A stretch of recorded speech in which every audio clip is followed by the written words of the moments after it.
So yeah, let's start with ayahuasca a little bit. I mean, how did you even find out about it?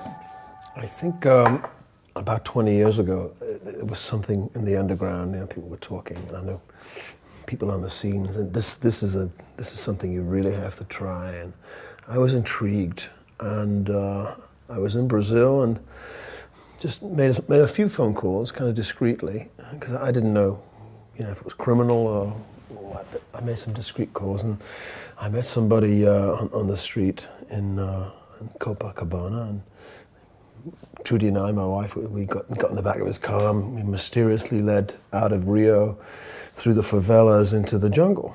And the road was getting narrower and narrower, and there was all these dogs on the road that wouldn't move out the ways. And then it was basically a jungle path, and we came to a big kind of car park, a lot of cars. There was a big church. It looked like a church. Anyway, there was a couple of hundred people in there wearing blue coats and green coats and kind of a uniform with stars on them. I thought, oh, this is some kind of cult. And I have sort of was immunized against religion as a child. I brought up Catholic, and I'm not sure I want to enter a church to have this experience. But nonetheless, we were there, and we sat down in chairs, and they welcomed us, and they handed out this brew, and it's about this much brown liquid. It smelled like something you'd get out of a sump outlet, like disgusting. And Trudy and I looked at each other and said, everybody's drinking it, so we did. I drank it in one. It tasted awful. They handed out some lemon or something to kill the taste, and then we just sat and waited, not really knowing what to expect. And then, after about 40 minutes, my lips started to tingle, and I started to drift off, and then I went into some serious terror, I suppose, not being able to navigate exactly who I was or where I was or what I was. Because when my eyes were shut, I was in this holographic, spinning, geometrical, alien world. Open my eyes, and everybody else is kind of sleeping or in some kind of trance, and I go back. And then I start to feel like vomiting. My whole body is very uncomfortable. I don't vomit. I managed to hold it down, but there's something coursing through every cell in my body, like an intelligence searching everything. And I'm tingling and tingling, and I'm thinking, this is probably the heaviest thing I've ever experienced in my life. Close to a near-death experience. And these geometric shapes keep transforming in incredible colors, and I'm in this extraordinary world, a little bit like that scene in Kubrick's 2001, when he's wherever he's going. And then I start to have visions of my life, who I am, me as a baby, me at my conception, believe it or not. This flash of light. And then my parents, my grandparents, I start having what feel like race memories, of visions of ships and war. A lot of terrible misery and pain and battlefields. And I end up in some kind of story where I'm the observer, and I'm watching a man like me, but not me, going through a drama in a war situation where he's being court-martialed for telling his troops not to leave the trench. And then he's shot by the very people he's actually saved. And at this point, I just start crying like a baby. I'm just weeping uncontrollably. And I sort of kind of wake up, and I look around, and everybody else is in their own space. So I go back to this world, and then that pain and those tears, they sort of bleed into my relationships with women, the women I've known, my mother, and this whole. I'm basically reassessing my entire life. It's like my life passes before me, as they say happens when you die. So I'm having this death experience. And then this goes on for a good hour. And then I start to sort of navigate and feel kind of comfortable and kind of supported by this experience. Like, it feels like love. I feel deeply protected and whole and utterly connected with myself, with the room. And if I look out of the window into the jungle, connected visually now with every leaf on the tree by a line of energy and the stars. And I am wired to the entire cosmos. I look at the ground and I see a crack in the ground, and then inside that crack there's a little flower growing, and that's my brother. Everything, stone, inanimate chairs, pieces of plastic, I'm completely and utterly connected to. And I realize for the first time this is the only genuine religious experience I've ever had.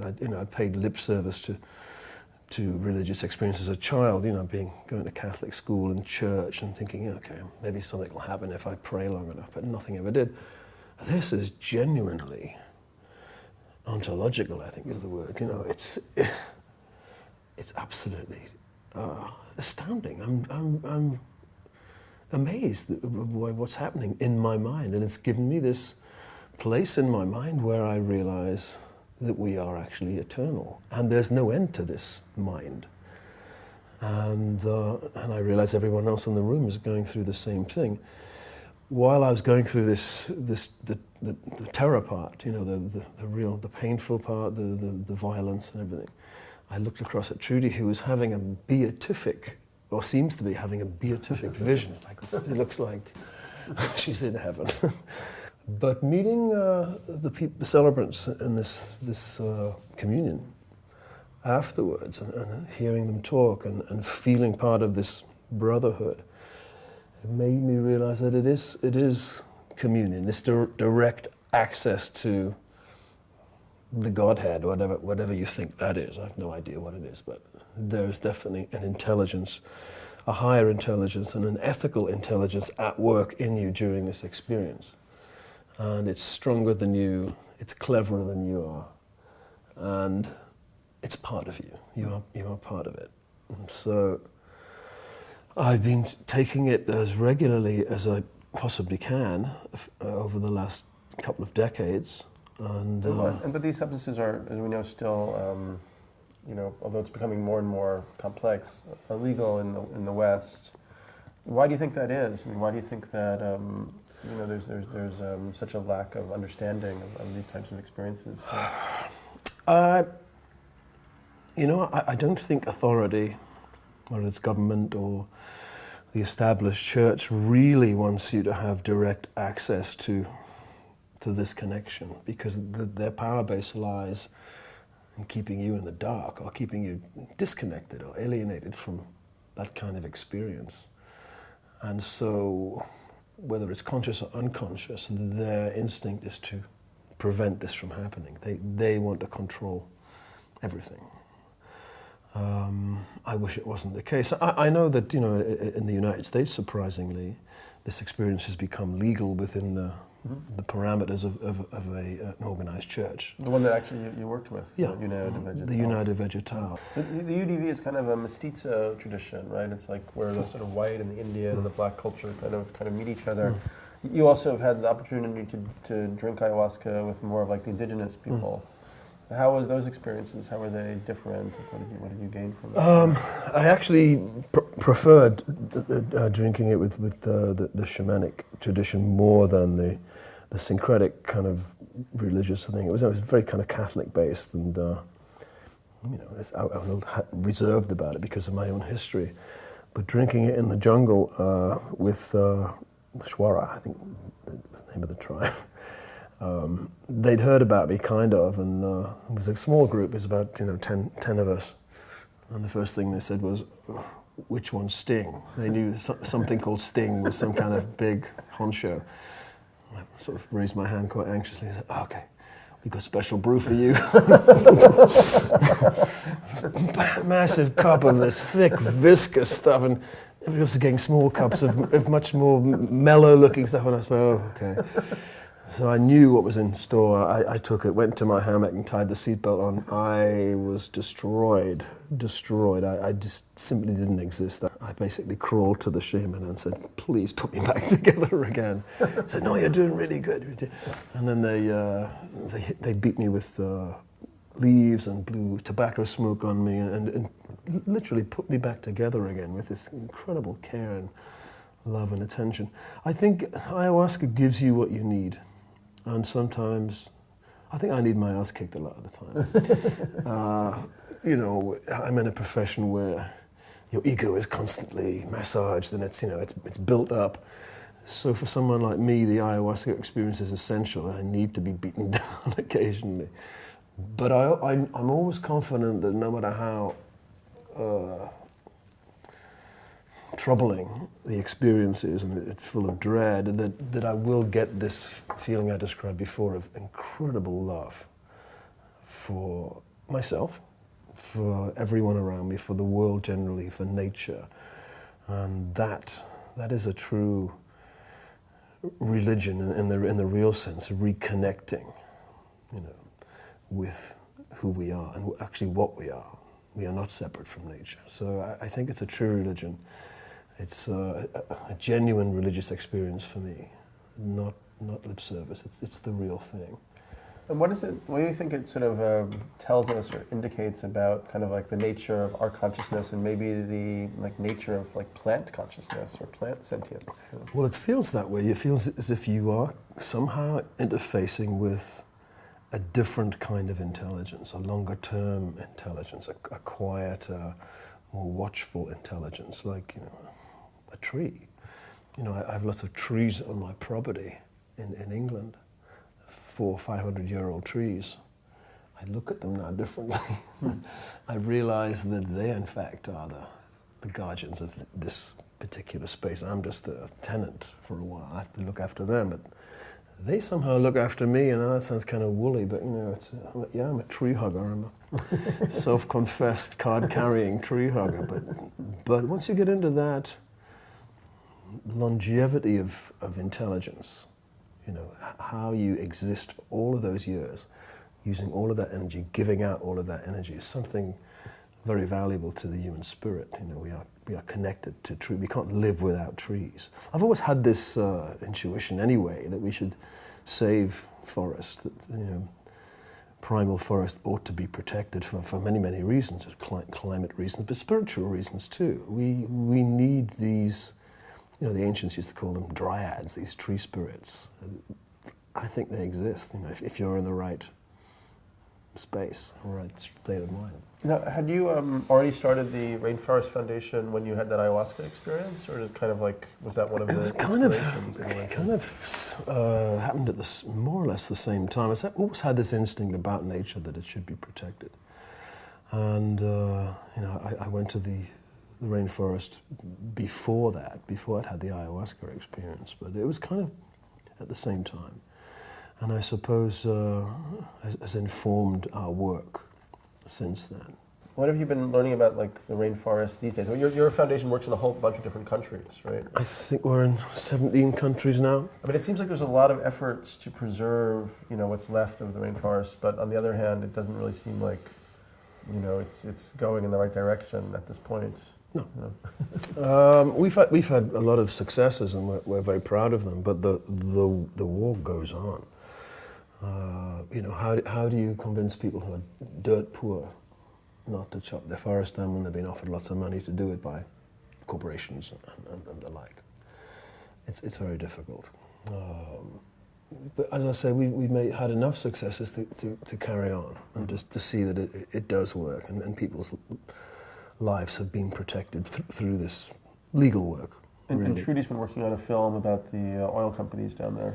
She's been in Ecuador for the past year, dealing with the aftermath of a big American oil company's work there, leaving more toxic waste than Exxon Valdez left. and cancer is rife. People have no fresh water. The fish are dead. They can't grow food. There is oil everywhere. Babies are given, because there's no other choice, water that's polluted with oil, and the cancer levels are out of. This is a big legal case at the moment. They made. I mean, probably still in the U.S., most people, or maybe even in Europe, most people really don't have much idea what happens to these environments when the oil companies come in to supply this. They're basically destroyed for what is probably worth a couple of weeks motoring in the world. Right. And then you lose something that is priceless and has been there for millions of years and will never be replaced, all for the sake of driving a car. You know, I drive a car, I drive in planes, I'm as guilty as everybody. I'm more aware now of where that comes from, and the actual price of it is, we need to stop. So I've written this book, as you know, about 2012 as some kind of like transformation point, potentially. I mean, what did you think about that as a concept? I mean, do you feel that we're moving towards some kind of make or break changeover point? You know? Well, here we are in 2008, and the economy looks like it has no bottom. There's no bottom to it. But on the other side, I don't think there's any ceiling to it either. I think the potential in this time is enormous. And as you say, it's a time for transformation, and as you say in your book, apocalypse means uncovering. It doesn't mean necessarily disaster. It means uncovering of reality. So we're facing reality, and I don't think there's a better time to be alive. I think it's incredibly exciting. I think most of the souls are on the planet right now because everybody wants to have a front seat in this apocalypse, this thing that's going to happen. But you know, it's a gradual uncovering of reality, and I think we can only really welcome that and be optimistic about it. With some reservations. We don't want to destroy ourselves, but we can see it as an opportunity to change and change the way we live and the way we interface with the planet. Which goes back to my ayahuasca experience, really, being connected to it and living a genuinely connected life. And it's not easy in the modern world. We all pollute the planet. I mean, you come into contact with like so many communities from all like the traveling and touring and all this stuff. I mean, like the Hollywood community and the rock and roll community. Do you feel that there is some kind of development or evolution of like awareness, consciousness, like more sustainable behavior patterns? I think more and more people in my industry are part of that movement.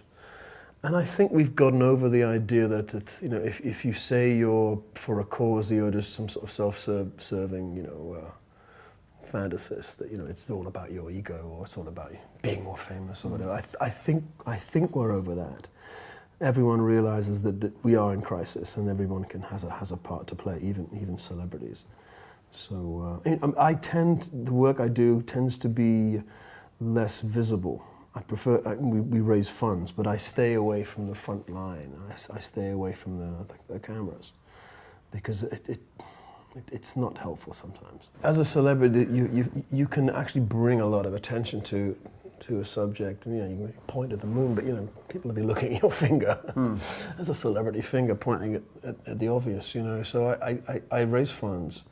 I leave the very complex work at the front line to experts. We're an NGO with some very, very able professional help, so that they don't need a celebrity on the front line.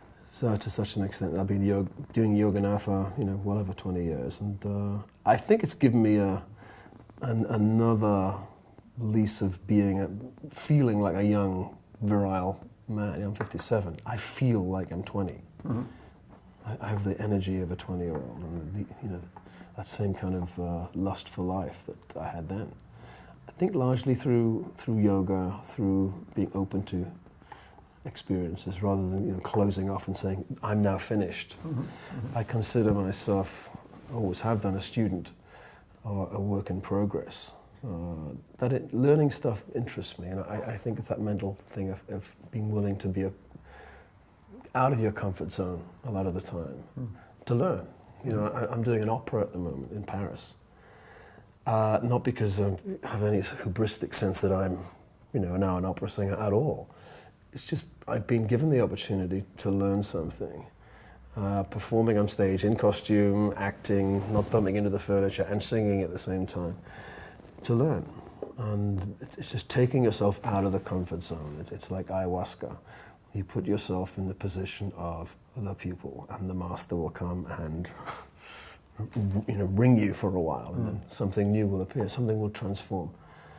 I believe in that, and I think that's the secret to life. How much yoga do you do these days? Well, I do yoga and Pilates as an hour or two a cross day. training.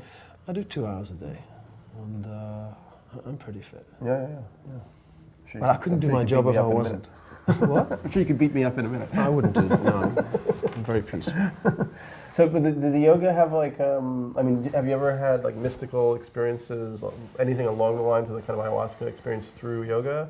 Or is it more just like a calming, meditative? I mean, what kind of benefits do people get from a dedicated yoga practice? You know, I've done Ashtanga yoga for many years, and it's a pretty militant form of yoga. And the meditation at the end of an Ashtanga session comes from exhaustion. It's the discipline of exhaustion. You're completely wrecked. And then you just sit quietly, and you do enter an alpha state. It's not as, for me, it's not as profound as the ayahuasca experience. Nonetheless, I can see how, by extension, you just keep doing that, and you can get to the same place, the same way you can do by fasting or meditation or whatever. But we're all going to the same area of the brain where we access this idea of the eternal, and that's really the goal, to realize that there's a continuum from the beginning to the end. And in fact, is there an end, or is there a beginning? It just keeps going, and that part of the brain is in all of us. And it's all of the issues that face us, it's pollution or climate change, they're all interrelated. You can't separate anyone from any other. And consciousness is the main one. We're in this oil consciousness. It's a pretty low-level consciousness. We dig the oil, we destroy the environment, we drive our cars and drive planes. That's pretty low level. We need to get to a higher level of consciousness. I think energy is something that can be. I think that the universe is full of energy. It's an energy machine, and we're just relating to this tiny way of, rather inefficient way of getting energy when it's in the air around us. There must be a technology that we can invent, but we have to get to a higher consciousness first to perceive it, and I think we have to do that quickly. As a species, we evolved through crisis. I don't think we would have left the sea if it hadn't been some sort of crisis in the sea. There wasn't enough oxygen in the sea, so we moved out. I think the crisis is there to trip us into the next, literally trip us into the next level of our existence as a species. We may not recognize what that looks like, and I'm not sure how quickly it can happen, but that's how we progress. We put ourselves out of the comfort zone. Mm-hmm. Maybe we do it unconsciously. One thing that's good about yoga, I always think that it's about getting comfortable in uncomfortable spots. Yeah. So it almost becomes, you can have like a yoga of transformation. Yeah. I think, how can I stay in this position longer than 3 seconds? And you end up there for an hour, and you realize that it's actually the most comfortable place you could ever be. But it's just that initial resistance to change, any change. We don't like it, but it's essential.